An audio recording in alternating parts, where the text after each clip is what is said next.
Hey guys, today is April 3rd, April 4th, April 4th. Well, there's a lot of news from since yesterday. I was super stressed yesterday, but that's all good now, and today I feel really great. So what happened? Well, I did my first sales meeting and my first sales pitch ever, which was great. Went fantastic. He's the second person I've ever cold called, and I landed him and got him into a meeting with me. I guess I'm just a likable guy, or maybe I just got. But no, I definitely studied to learn how to cold call. I'm not going to say I got lucky because I've been trying to learn how to do it. And so I applied all my skills. I landed him got him into a sales meeting where I tried to convert him, to a paying client. And, we got all the way through the sales process, come to the end. And I laid it on. I did really well. One thing that I can say is these people that you're pitching are usually self-starters, or if it's a business owner, they're entrepreneurs as well. So they understand. And so one of my strong points was I was super honest about being super new. And I was like, yeah, we're really new, just starting out. And he's like, do you have any referrals I can get from you so that I can get some more proof of your brand? I was like, no, you're our first customer, one of our first customers. So yeah, and it'd feel disingenuous to basically get referrals from people who I haven't set up their stuff yet for and haven't done work for. And he was like, I really appreciate the honesty, which I think is super important in sales. You don't need to lie to generate profit. It just backfires. And to be quite honest, these people don't care whether they just care that you're good at what you do. And so, yeah. And then of course I set up my offer with a guarantee at the end. So basically any fees or costs to start up, we'll guarantee a refund if he doesn't like us, if we don't make him that amount of money back from marketed leads. So super solid offer. And yeah, he hit me with a classic, and I couldn't get him to overcome. But in the end, he said, I don't have enough money. And I went, well, it's costing you money to not have my solutions, because every month that you don't have a marketing team and CRM, you're losing clients. Basically, there's a potential client index, and we could fill your calendar every day of the week for the next inevitable future. But but if you can't pay, I'm not going to pressure you into doing it. And I didn't say that. I was like, so it's up to you to decide. I mean, you're walking out of here and you're not getting a solution, which was it's important that they do pay, because that means that they're tied to you. And they can't just get the easy out, which is it's working fine, things are working fine. Instead, they actually go through with your solution. So sales isn't sales until you sell. It sounds really simple, but it's true. So that part of it, actually closing out the sale, I didn't close. So there's a little bit of proof there. I mean, I couldn't do much more. My offer is really, really good. And I'm not going to go down on my offer. I'm offering him a 100% price guarantee. If he doesn't have the money to pay for it, then that's on him. And I'm not going to go lower just to say. I did say that he could reserve his spot for $300, and then when he's ready to do work with me, pay me money, the full service fee. But he didn't want to go for that. So, I have a call with him lined up in a week. Hopefully he gets his funds together. If not, I can't do anything about that. If he doesn't have the money, because these agency fees are actually kind of expensive, and I'm not selling cheap either. I'm selling relatively well priced, but I really want to get some clients in so that I can show proof of concept. Thinking also about like creating social platforms for my brand.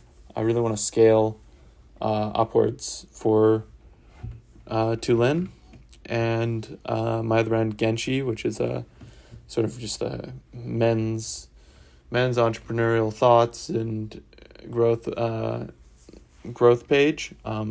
Super cool. I really am like sort of proud of both of those things, so I'm going to keep trying to scale those, but I do want to get some clients, and yeah, I mean, I'm stoked, dude. It was the first sales meeting ever, and first like going through the sales process, trying overcomes, getting him into I broke down the pain, the sales by sales blocks, I call them, because I was like, well, I'm not going to remember everything, but at least I can try and remember these blocks. And it was a talk with him, make him admit his lack of ability. So I got him to a point where he said, yeah, my calendar is empty and I'm not getting enough leads to fill my employee's timetable.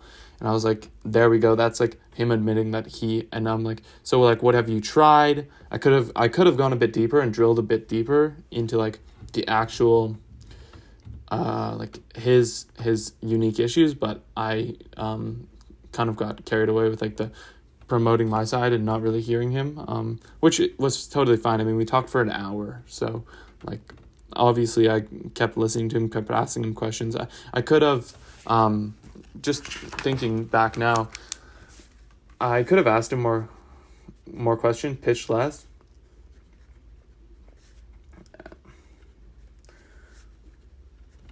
But yeah.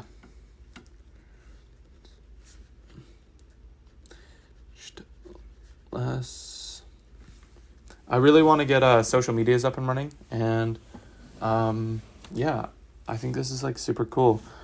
One of the good sales lines that I had was we're not just solving one of your problems and running off into the sunset. Well, I didn't actually say that. I said, we're not just solving one of your problems. We're actually tied to your success. And if we don't deliver you new clients every month, we don't get paid. So like that was like sort of something that I tried to drill in, because we're doing a pay per lead model basically. So we're getting leads for our clients and getting paid to get leads. And we get paid when we deliver results, which I really like. I think that's like a great offer. And I think that if I was on the other receiving end, I'd be like, oh, wow, this makes a lot of sense. Like I only pay them when they deliver me paying customers. Oh, that's like a super good deal. Like, and I'm willing to spend my money with a company that knows what they're doing and can get me results and has their success is tied to mine. So their monthly paycheck is tied to my ability to my success basically. And so that's also super sweet. Yeah, everything else is like some thoughts for the day. This world is built by sales was one of them. I was just walking down the block and then looking at cars and houses and all the shit that people have, and it makes you realize like, oh wow, everything was sold at one point, right? Somebody was sold, and like you can sell people on things that aren't good for them, or you can sell people on things that are good for them, right? So, and it kind of drove home the point that I really like from Alex Hormozy, which is selling a service. And like when I was talking to the guy today, he's like, yeah, like I've got a kid and all these different points, and I was about his life, and I'm like, wow, like he's paying me, but if I deliver well and my product is good, that means that I can change his life. And like that is just such a beautiful impact, and something that I actually want to do and want to have the chance to do that for people's lives, because it means that I can, it just means that I can like scale and grow something that's sort of outside of myself, which is just amazing. So yeah, those are all notes from today. Oh, and then of course we get paid in proportion to the value of the things we sell, right? We provide. A painter gets paid $50 an hour for a problem he solves. A web designer or an agency gets paid a lot more because we solve a more complex issue. And I really hit home when I was like, wow, today I had the chance to sell someone and make $2,000. I was like, that's just, it kind of breaks your mind a little bit when you're like, wow, but the value of the service that I'm offering is actually like worth a lot to these people. And so we get paid in proportion to what we sell. So finding things of value that we can learn and then implement for other people is just like absolutely fantastic. I strongly believe in it. I think it's great. I love sales. Yeah. So I kind of been rambling for a minute here, but yeah, that's all for today. Yeah, I'll talk to you in a bit. I think I might actually start uploading these podcasts because I do need like an agency channel, and I guess a podcast is a great way to get my name out there and like start getting clients. Yeah, maybe I gotta talk more about the solutions that I solve for small businesses. But yeah, anyways, peace.